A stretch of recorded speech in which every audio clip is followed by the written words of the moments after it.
E Jesus deixa bem claro, eles receberão condenação mais severa. E olha só, vamos parar para analisar? O que o fariseu, o escriba, o povo, o herodiano e tal, deveria estar fazendo se eles estavam preocupados realmente com o povo? Servindo o povo, ajudando o povo, levando eles a conhecerem a Deus. Mas qual é a preocupação deles? Fazer Jesus cair.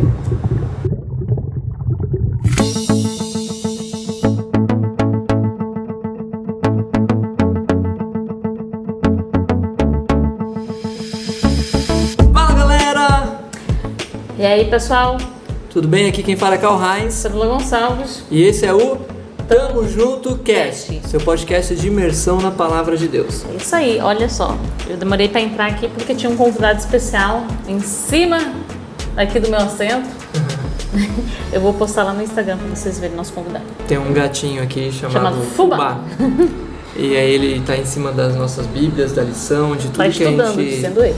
tá fazendo aqui. Como a gente tá em turnê, como você já sabe, e se você ainda não sabe, tá sabendo agora. E aproveite para poder fazer turnê na sua igreja também. Entre em contato conosco, manda uma mensagem no Instagram, no YouTube ou aqui pelo podcast também, que a gente vai entrar em contato com você para poder ver como é que a gente consegue estar atendendo vocês dentro da nossa agenda. Fazemos podcast, gamificação, vários tipos de programas e workshop, essas coisas. E vai ser muito bom e um prazer estar com vocês. É isso aí. E esse é o podcast onde nós temos o objetivo aqui de ler a Bíblia. E como sempre, nós não lemos a Bíblia sozinho, lemos em conjunto, eu e a Sama. Talvez tenha um convidado daqui pra frente ou não, mas o fato é que sempre tem um convidado que não pode faltar na mesa conosco, que a gente vai chamar a presença dele aqui agora. Nesse exato momento. Que é e o não é Espírito Fubá. Santo. Vamos lá, Que é o oremos. Espírito Santo. Olha. Então oremos. Senhor, muito obrigado por mais um dia, obrigado porque nós estamos aqui para abrir a sua palavra mais uma vez, meditar e aprender um pouco mais sobre as maravilhas que a sua palavra nos ensina. E hoje a gente vai ver uma situação bem interessante que realmente mostra pra gente ali como o Senhor é sábio e ao mesmo tempo é divertido perceber também como é que os fariseus tentavam fazer você cair e eles caíam no processo e levavam um monte de tapa na cara, vamos dizer assim.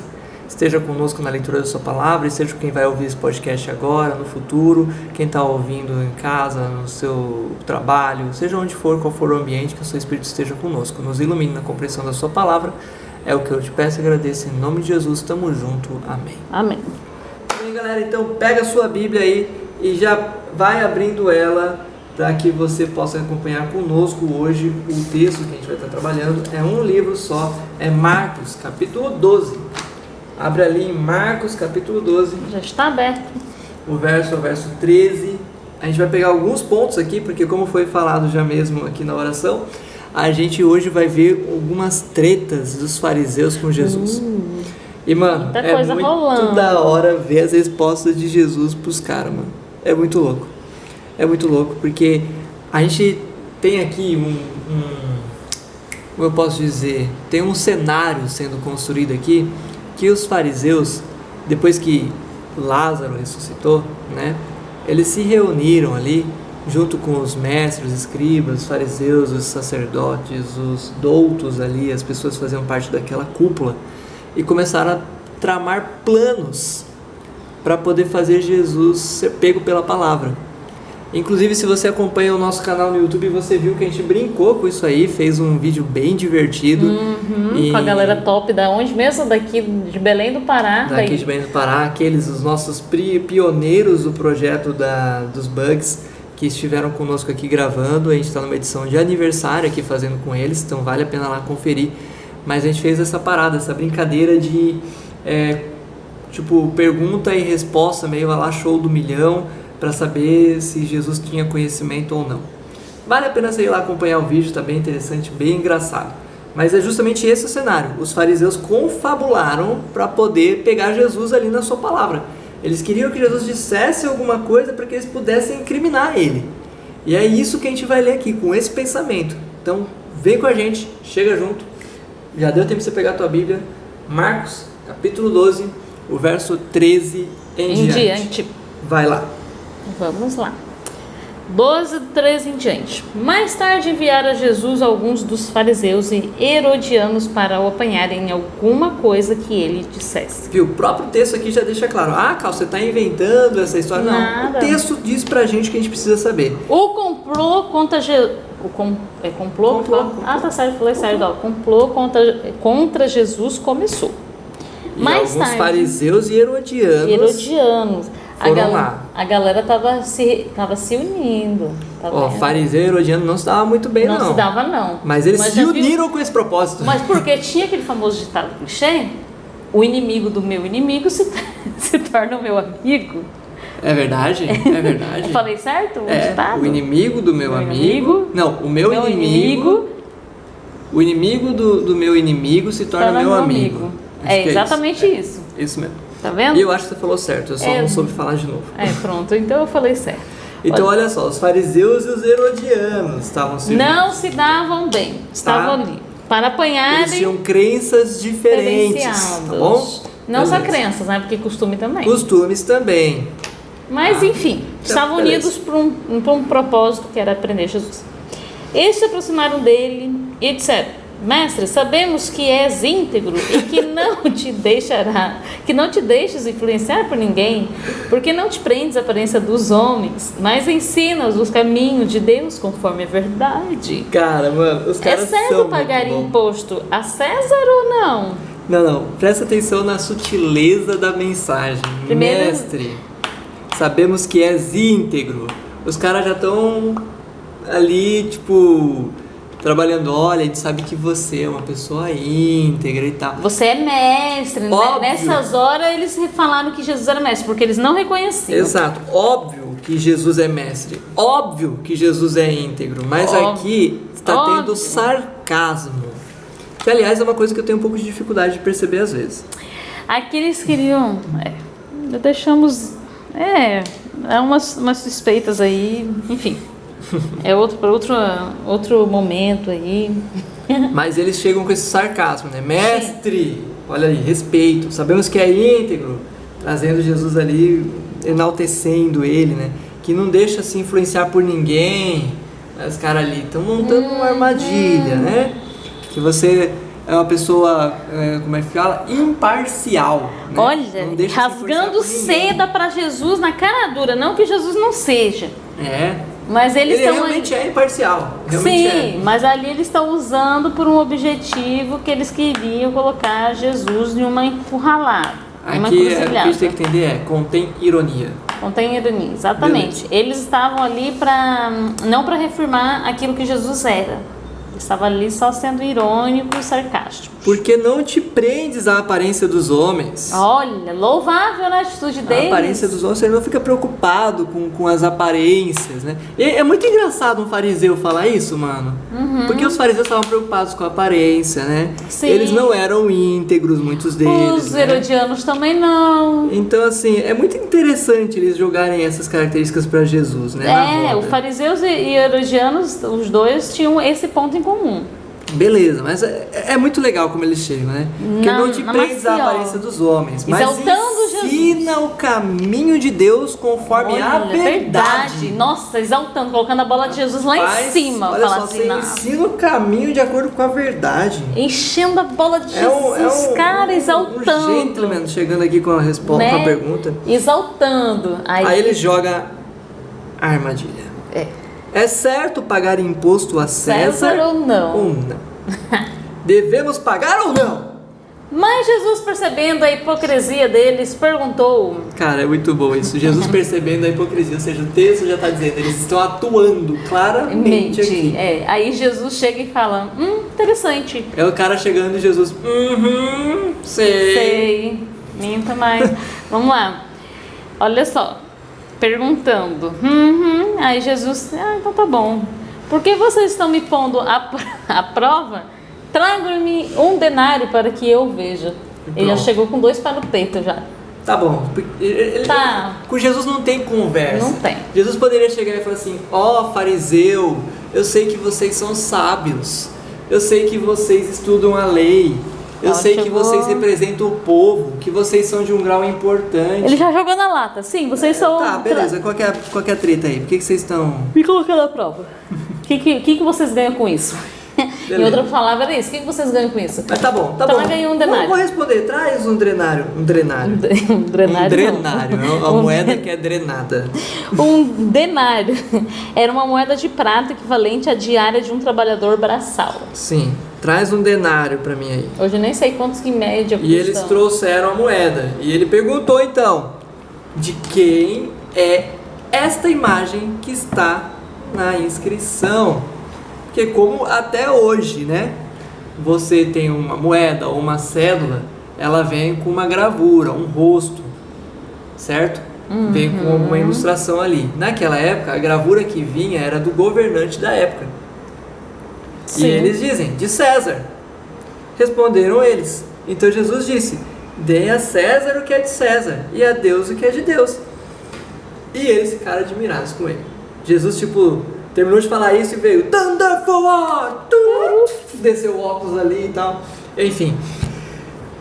Vamos voltando para o texto. A parada aqui é que é o seguinte, essa pergunta ela era bem preocupante. Ela era bem complicada. Porque se Jesus ele dissesse, deve ser pagado imposto para César, a galera ia pegar mal com Jesus, porque tinha gente que não gostava de pagar impostos.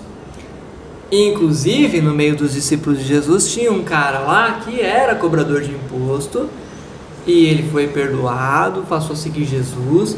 Depois Jesus, mais à frente, vai almoçar na casa de um cara que é cobrador de imposto, Zaqueu, né? Um dos chefes dos publicanos, ou seja, ele cobrava imposto. E o que os caras falavam? Olha, tá comendo com os publicanos. Tá comendo com... Então, a cilada era perfeita. Os caras deveriam ter pensado assim, mano, real, eu vi que Jesus gosta dos publicanos aí. Percebi. E eles são traidores da pátria, como a gente sabe. Na realidade, eles queriam colocar Jesus para ficar mal um dos lados, porque eles queriam prender Jesus. Sim, então, mas eles se aproveitaram desse contexto. Olha, ele já almoçou na casa de um cobrador de imposto. Ele tem um discípulo que é ex-cobrador de imposto. Exatamente. Vamos pegar e jogar essa. Vamos jogar essa real aí aqui para ele. Por quê? O que eles ganhariam com isso? O que eles ganhariam era o seguinte. Se Jesus falasse assim, pagai os impostos de Roma, o povo ia se revoltar contra ele e não ia aceitá-lo mais como Messias. Porque ele ia ser visto como um traidor. Isso, do seu próprio povo, que estaria que era como eles viam os publicanos. Exatamente, estaria aceitando o julgamento de Roma, o subjugo de Roma, né? Ia cair certinho, assim, por isso que ele almoça na casa dos cobradores de impostos, por isso que ele tem um discípulo que é assim. Vamos levá-lo ao tribunal. Então seria aqueles negócios. Aí, seria isso aí que a galera ia ficar muito fupistola com Jesus. E iria cair, o ministério dele ia cair. Sim. Se ele falasse, não pague a Roma, aí seria a vez da galera de Roma chegar para ele e falar, temos um revolucionário entre os meios. Aí quem iria se revoltar contra eles? Os herodianos. Exato, porque tinha dois grupos ali falando com Jesus. Veio um fariseu e um herodiano.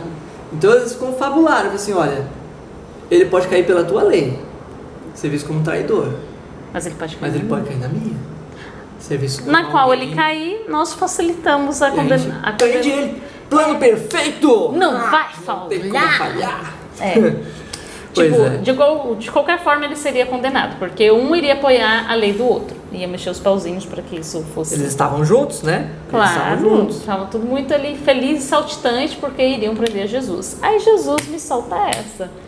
Deem a César o que é de César e a Deus o que é de Deus. E ficaram admirados com ele. Porque naquela época tinha as moedas de César e tinha as moedas que elas eram utilizadas dentro do templo. Exatamente. Então, se o povo quisesse ajudar a causa de Israel, o templo, alguma coisa assim, eles tinham uma moeda específica. E você podia fazer o quê? Usar ela. Ou fazer o câmbio daquela moeda para outra. Mas aí o rosto mudava. Então Jesus deixou a resposta para quê? Para critério de quem quisesse. Deles. Se é para pagar imposto, dá para o imposto. Se é para pagar para o templo, dê para o templo. Se é para qualquer outra coisa, não importa, você é que decide. Mas eu tô saindo dessa. Muito bom. Tô indo-me embora disso daqui. Mas as paradas não pararam por aí. Não, porque eles não desistiram. Eles E aí você estavam pula todos- pro verso 28 e você vai ver mais uma pegadinha para Jesus. E o Como verso não- 28 diz: Como não bastasse, um dos mestres da lei aproximou-se e os ouviu discutindo, notando que Jesus lhe dera uma boa resposta, perguntando de todos os mandamentos qual é o mais importante. Peraí. De todos os mandamentos, Olha os qual detalhes. é o mais importante? Olha o detalhe. Um dos mestres da lei agora. É, O cara é um perito da lei, um mestre. que estudado. Se aproximou e os ouviu discutindo. Discutindo o quê? Alguma coisa, provavelmente porque aqui está no mesmo processo do mesmo capítulo ali. Na realidade, porque foi um assunto referente a esse outro aqui, ó. Ah, ele discutiu sobre A realidade da ressurreição. Exato, porque Depois- aqui tem dois grupos, né? Porque primeiro, veja bem, veio os judeus e os herodianos. Exato. Depois os saduceus, que diziam que não há ressurreição, aproximaram-se dele com a seguinte questão: Mestre, Moisés nos deixou escrito que se um homem morrer e deixar mulher sem filhos, seu irmão deve casar-se com a viúva e ter filhos para o seu irmão. Havia 7 irmãos. O primeiro casou-se e morreu sem deixar filhos. O segundo casou-se com a viúva, mas também morreu sem deixar filhos. O mesmo aconteceu com o terceiro. Nenhum dos 7 deixou filhos. Finalmente morreu também a mulher. Na ressurreição, de quem ela será esposa, visto que os 7 foram casados com ela? Jesus respondeu: Vocês estão enganados, pois não conhecem as Escrituras nem o poder de Deus. Quando os mortos ressuscitam, não se casam, nem se dão, nem são dados em casamento, mas são como anjos do céu. Quanto à ressurreição dos mortos, vocês não leram o livro de Moisés, no relato da sarça, como Deus lhe disse: Eu sou o Deus de Abraão, o Deus de Isaac, o Deus de Jacó? Ele não é Deus de mortos, mas de vivos. Vocês estão muito enganados. Jesus aqui, mais uma vez, ele responde, porque tinha a galera que acreditava na ressurreição e a galera que Que não. não acreditavam. Aí Jesus deixa critério. Então, ele estava Eles falam que na ressurreição isso não vai ser um problema. Responde para um grupo. E no outro ele fala assim, mas o que importa é que vocês estão vivendo aqui agora. Exatamente. Então, e aí, pronto. nesse processo de O discussão, mestre da lei exato, se aproxima. Se aproxima. Eu ouvi Jesus discutindo isso. E não só isso, o outro papo também. é, Tá? Mas ele viu logo na sequência que Jesus discutiu com os saduceus e por isso chamou a atenção dele também. E aí ele vai lá e chega. Notando Voltando. que Jesus lhe dera uma boa resposta, perguntou. Então ele percebeu, olha, Jesus aqui é bom de resposta, hein? O cara é bom. Vou testar ele também. Vamos perguntar. E aí ele pergunta o quê? De todos os mandamentos, qual é o mais importante? Olha que agora a parada é sobre a lei De do Moisés, povo que eles de falavam, Israel. eles falavam que era a lei de Moisés. Exato. Aí tá. No verso 29 respondeu Jesus: O mais importante é este: Ouça, ó Israel, o Senhor, o nosso Deus. O Senhor é o único Senhor. Ame o Senhor, o seu Deus, de todo o seu coração, de toda a sua alma, de todo o seu entendimento, de todas as suas forças. O segundo é este: ame o seu próximo como a si mesmo. Não existe mandamento maior do que estes. Sabe o que Jesus usa para responder? Pro mestre da lei? Ele usa uma passagem de Deuteronômio, capítulo 6, o verso 4 e 5. Se você for lá em Deuteronômio, capítulo 6,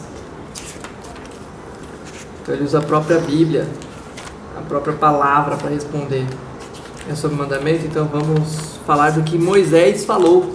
Mandamento de Moisés, então vamos falar do que Moisés. Quem vai dizer qual é o maior mandamento? Não vai ser eu, vai ser Moisés. Vai ser Moisés que vai dizer o maior mandamento. E Deuteronômio, capítulo 6, o verso 4 e 5, diz assim: Ouça, ó Israel, o Senhor, o nosso Deus, é o único Senhor. Ame o Senhor, o seu Deus, de todo o seu coração, de toda a sua alma, de todas as suas forças. E o outro texto que ele utiliza está em Levíticos, capítulo 19, verso 18. E aí você vai lá na tua Bíblia em Levíticos, capítulo 19, o verso 18. Você pode acompanhar na sua Bíblia aí também. Qual que é o... Levíticos capítulo 19, o verso 18, que diz assim: não procure vingança nem guarde rancor contra alguém do seu povo, mas ame cada um do seu próximo como a si mesmo. Eu sou o Senhor. Então Jesus responde o que Deus falou para Moisés com as palavras que Moisés registrou para dizer o que Deus e Moisés concordam, e ele endossa dizendo qual é o primeiro mandamento. Aqui... E aí ele diz, não existe mandamento maior do que este. E qual é o maior mandamento? Qual é? Todos. Todos. Em outras palavras ele estava dizendo, todos. Por quê? Porque os 10 mandamentos, eles são divididos sobre esses 2 pontos. A primeira tábua, ela fala sobre amor a Deus. Por isso que é não tirar outros deuses antes de mim, é não fará imagem de escultura e tudo mais, no caso do sábado, para você lembrar do dia de guarda, não falar o nome do seu Deus em vão. Ou seja, traz lá os mandamentos a respeito de Deus. Os outros é sobre amor ao próximo, que é não roubar, não mentir, não matar, não adulterarás. A gente não está falando na ordem, tá, gente? Sim. Não farás falsos testemunhos e não cobiçarás as coisas do seu próximo. Aí lá ele traz toda a sequência. Exatamente. Ou seja, a primeira tábua fala do amor a Deus sobre todas as coisas. E a segunda tábua fala do meu amor para com o próximo. Jesus resume a lei. Então ele diz, qual a lei mais importante? Todas. Ou seja, tipo, é aí que faz, né? Que eles falam assim, a Deus, que é na vertical, e no horizontal, que é a segunda tábua, que é você igualar ali o seu próximo. Você não mentir, Sim. não roubar, não matar, não falar falso testemunho, que é a mesma coisa, não mentir, mas não cobiçar. Então Jesus, ele responde dessa forma. Pai e mãe e tal. E aí o verso 32 diz, muito bem, mestre. Disse o homem, está certo ao dizeres que Deus é o único e que não existe outro além dele. Amá-lo de todo o coração, de todo entendimento, de todas as forças, e amar o próximo como a si mesmo é mais importante de todos os sacrifícios e ofertas. Nossa, aqui deu uma... Então o cara não teve por onde ir, ele teve que concordar. E vendo que ele tinha respondido sabiamente, Jesus disse, você não está longe do reino de Deus. Olha que legal! Jesus decifra o coração dele, que ele estava ali ele estava sendo sincero na pergunta. Sim, porque alguns estavam lá com o propósito de fazer Jesus cair. Exatamente. Só que ele não. Ele estava lá porque ele ficou eu gostei, ele tem umas respostas boas. Vou perguntar, vou questioná-lo.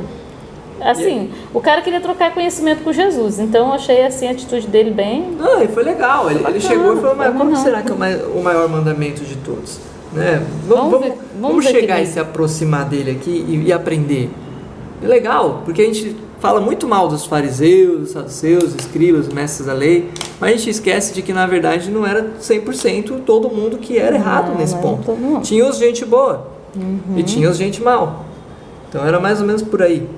E aí é que a gente percebe que a resposta de Jesus é muito legal também. Vendo que ele tinha respondido sabiamente, Jesus disse, olha, você não está longe do reino de Deus. Percebe que ele não fala de que ele pertence ao reino. Ele fala que ele não está longe. Reconhece a sinceridade. Mostra que, tem sinceridade aí, mas tem que trabalhar um pouco ainda. E é engraçado, porque quando ele chega no meio dos pobres, dos órfãos, das viúvas e não sei o que, comumente ele fala, o reino de Deus chegou aqui. Mas para ele fala, você não está longe. Você não está longe.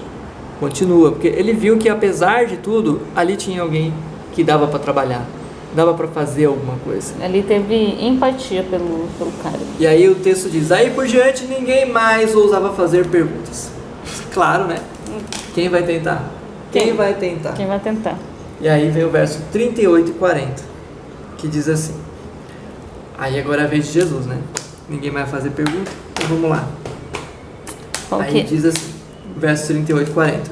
Ao ensinar, Jesus dizia, cuidado com os mestres da lei. Cuidado com os mestres da lei. Por quê? Por que temos que cuidar com os mestres da lei, Jesus? Por quê? Eles fazem questão de andar com roupas especiais, de receber saudações nas praças.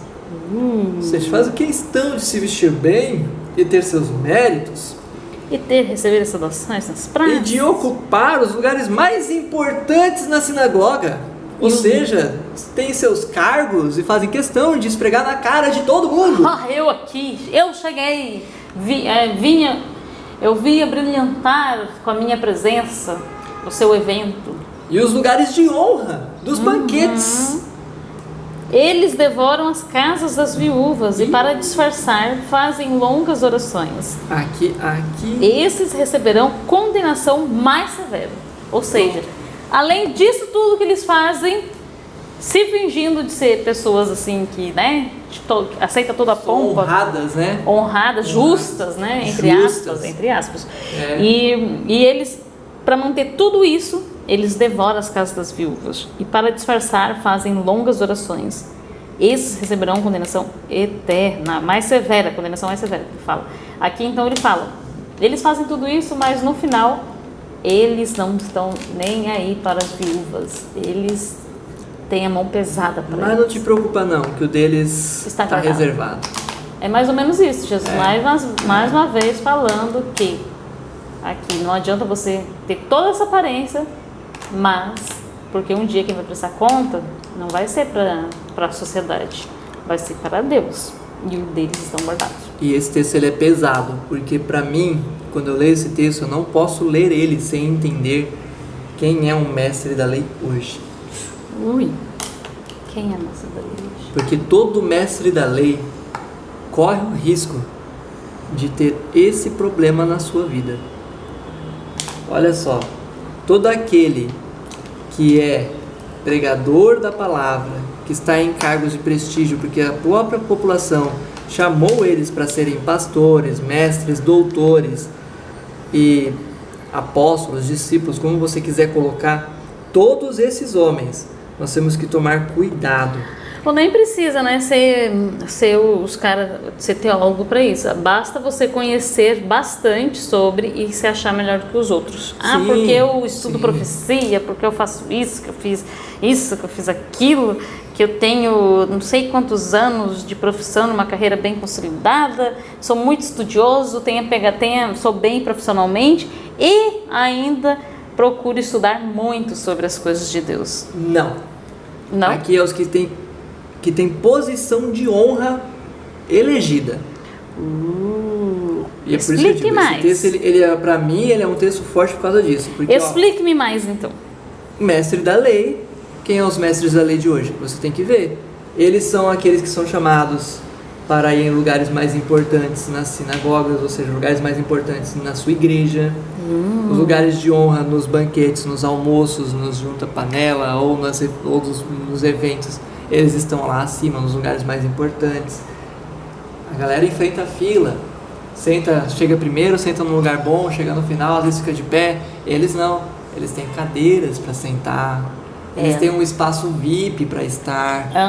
Todos aqueles que estão à frente, numa liderança de certa forma, que tem essas características de andar com roupas especiais, ou seja, a roupa deles destaca das dos outros, né? De receber saudações nas praças, por onde você passa as pessoas te reconhecem, certo? Tipo, de ocupar os lugares mais importantes. Fazendas e fazendas com o dinheiro da... Não, as pessoas te reconhecem por ser um mestre da lei, alguém que entende da lei. Pelo conhecimento, então. Não é pelo conhecimento. São pessoas religiosas, amor. Sim, eu sei, eu tô falando aqui o papel desentendido. Sim, são pessoas religiosas, são aqueles que estão ali sob prestígio, nas sinagogas. Prestígio nas sinagogas, por quê? Porque eles entendem, eles estão lá no seu espaço reservado porque eles fazem contribuições pela pregação, eles estão ali porque eles ensinam, eles estão lá porque eles são pessoas de honra, ou seja... Abençoa através de palavras e do... Não tem dinheiro na história, esquece dinheiro. Ok, entendi. Aqui é sobre o quê? Sobre ser pessoas que usam roupas de prestígios, elas recebem saudações na praça que são reconhecidas, ocupam lugares importantes nas sinagogas porque elas estão ali na liderança da sua igreja. Entendi. Lugares de honra nos banquetes porque elas são chamadas e elas não podem faltar. Entendi. Ou seja, toda pessoa que está envolvida com a obra de Deus, aí eu trago aqui para mim, que você está lá no momento em que as pessoas já estão te reconhecendo como uma autoridade no assunto, das questões religiosas, você corre esse risco. Você corre o risco de fazer o quê? De ser aquele tipo de pessoa que não está nem um pouco preocupado com a causa dos oprimidos. Então aqui tá o que Jesus deixa bem claro, então, recapitulando, que você pode ser tudo isso, mas se você não se importa com as causas dos oprimidos, você vai pegar e ter uma conversinha muito legal contigo quando Jesus vai ser cobrado. Ele diz aqui, cuidado, ele não diz não sejam. Diz cuidado. Cuidado quer dizer que tem um risco. Toda aquela pessoa que está sobre poder especial, sobre alguma autoridade, no caso aqui Jesus, eclesiástica, alguma autoridade de reconhecimento espiritual, certo? Ela pode correr o risco de perder o senso de que ele também é chamado para ser servo e que ele deve estar a favor das causas minoritárias, das causas dos oprimidos, da causa do órfão, da viúva, do preso. Não deixar de servir. Eles perdem o senso. Por quê? Porque eles estão sempre nos lugares melhores, então eles não olham para sendo servidos. Eles não olham. Ele não sabe o que é esperar na fila. Ele não sabe o que é não conseguir chegar no local porque você foi o último da fila e não pôde entrar. Ele não sabe o que é não comer. Ele está no banquete e ele está no principal cadeira. Sim. Ele não sabe o que é passar fome, sede. O que é não ser reconhecido. Ele é reconhecido por onde passa. Enquanto tem aqueles que não são reconhecidos. Estão aí nos campos, nos valados, pelos caminhos por onde a gente passa. Que as pessoas olham e às vezes nem percebem, são invisíveis para muitos, ou até mesmo a gente não quer enxergar, porque enxergar dói e faz a gente perceber que a gente deveria fazer algo, e como a gente não quer fazer nada, a gente prefere não enxergar. Então essas pessoas, elas correm risco de perderem o amor ao próximo. E aí o texto deixa bem claro, eles devoram as casas das viúvas. Olha só, a viúva já não tem onde morar direito. A viúva, ela é alguém que necessita da bondade das pessoas naquela época. A viúva não trabalhava. Isso é verdade. Ela precisava ser sustentada por alguém. Existia dentro da lei de Israel uma maneira que as viúvas eram sustentadas. Mas elas eram parte do quê? Da classe pobre. Porque ela não tinha um marido, ela não tinha um progenitor na família mais. Sério, certo. E aí o texto diz que eles devoram a casa das viúvas. Ou seja, até o pouco que eles têm, eles estão nem aí, eles passam por cima, certo? E ali é um alerta para não negligenciar as causas, né? E aí ele deixa bem claro, e para disfarçar, eles fazem longas orações. Ora longo, sabe? Aquele negócio que chama atenção, uma oração bem pensada, bem trabalhada, todo aquele negócio e tal. E aí Jesus deixa bem claro, eles receberão condenação mais severa. E olha só, vamos parar para analisar? O que o fariseu, o escriba, o povo, o herodiano e tal, deveria estar fazendo se eles estavam preocupados realmente com o povo? Servindo o povo, ajudando o povo, levando eles a conhecerem a Deus. Mas qual é a preocupação deles? Fazer Jesus cair. Entendi. Por que eles querem fazer Jesus cair? Porque Jesus atende o povo. E como Jesus atende o povo, as pessoas passaram a perceber que eles não atendem. As pessoas passaram a perceber de que se Jesus faz, então fica nítido de que eles não estavam fazendo direito. Se Jesus ama, então fica nítido de que eles não amam. Se eles merecem o amor porque Jesus está dando o amor, fica nítido de que eles estão errados, que eles não estavam dando. Eles não estavam agindo pelas causas corretas, eles estavam cegos. Tentando fazer o quê? Jesus cair. Porque ele fez um milagre. Tipo, Jesus estava trabalhando, estava envolvido com as causas dos oprimidos. Exato. E eles preocupados em manter as suas posições, os seus posicionamentos de honraria perante a sociedade e negligenciando as viúvas. Então, tipo, Jesus literalmente estava falando, não, o reino está invertido, vocês estão fazendo tudo ao contrário. Então é por isso que ele olha pro rapaz ali, o mestre da lei, e ele fala: Porque, olha só. Quem foi que perguntou para Jesus sobre a questão de qual é o maior mandamento? O mestre da lei. E Jesus fala agora, cuidado com o mestre da lei. E ele fala para esse mestre da lei no verso 34 que, vendo ele que tinha respondido com sabedoria, veja, ele respondeu com sabedoria. Jesus disse, você não está longe do reino de Deus, ou seja, sabedoria você tem. Você não está longe, mas você não está nele. Você não faz parte do reino. Você não está longe. Você está entendendo. Por que ele disse que ele está entendendo? Porque ele reconheceu pelo menos o quê? O verso 31. Segundo este, diz, ame o seu próximo com a si mesmo. Não existe mandamento maior que este. É o verso 32. Muito bem, mestre. É o mestre da lei falando. Disse o homem, está certo ao dizer que Deus é o único e que não existe outro além dele. Que bom. Beleza, ok. Amá-lo de todo o coração e de todo o entendimento, de todas as suas forças. E amar ao próximo como a si mesmo é mais importante que todos os sacrifícios e ofertas. Olha a resposta desse mestre da lei. Muito bem, eu também concordo com você de que a gente tem que amar as pessoas à nossa volta, que a gente tem que fazer isso. Beleza, bonito, mas a pergunta que faz aqui, por que Jesus respondeu para ele que ele não estava longe do reino de Deus? Porque há uma distância do conhecimento, de saber e entender qual é a resposta certa e da prática. Entendi. E ele não pratica. Provavelmente, eu posso estar errado aqui, mas para mim, Jesus ele o tempo todo fala, hoje o reino chegou nessa casa, hoje o reino está aqui, o reino de Deus chegou, mas para cá ele fala, você quase, você não está muito longe do reino, você não está muito longe, então você está no caminho, você está entendendo, legal, mas o que está faltando, será? Será que é viver? Né? Você está no caminho, você tem um mapa, mas será que eu tenho que percorrer o mapa e chegar no local? E para chegar no local, o que eu tenho que fazer? Eu tenho que agir. O mapa ele me diz onde está o tesouro. Mas se eu não andar até o tesouro, eu vou ter o tesouro? Não vou. Calma aí com o nosso assistente. Então, se eu não andar, eu não vou ter o tesouro. Então eu preciso me locomover para ter o tesouro, para conseguir alcançar o objetivo. E aqui no caso é uma alusão que você não está longe. Então você está seguindo as pistas certas. Mas tá no caminho. Tem que viver um pouco mais aí.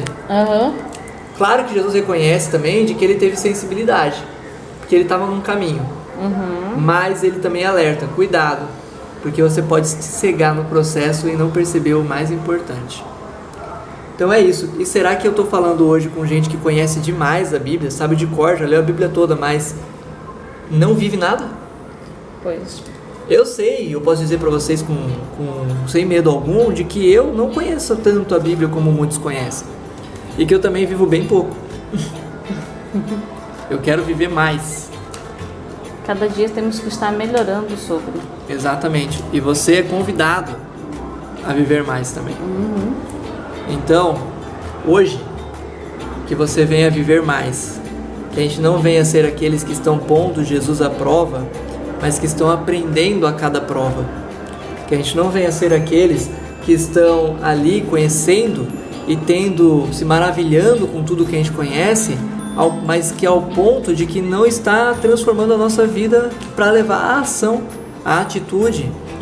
Que a gente possa ser uma geração de pessoas que leem, mas que agem. E eu vou até talvez ser condenado pelo que eu vou dizer aqui, mas eu prefiro 1000 vezes que a gente seja uma geração que leia menos e pratique mais. Vou praticar. Porque é o mais se a gente tentar praticar pelo menos um pouquinho dos evangelhos, e você gastar um ano inteiro, você gastar uma semana tentando praticar cada uma das bem-aventuranças que seja, você já faz mais do que muitos que já leram a Bíblia 500.000 vezes. Que ficamos com essa reflexão. Deus te abençoe. A gente fica por aqui, como sempre dizendo, tamo junto no céu. Valeu, galera. Valeu.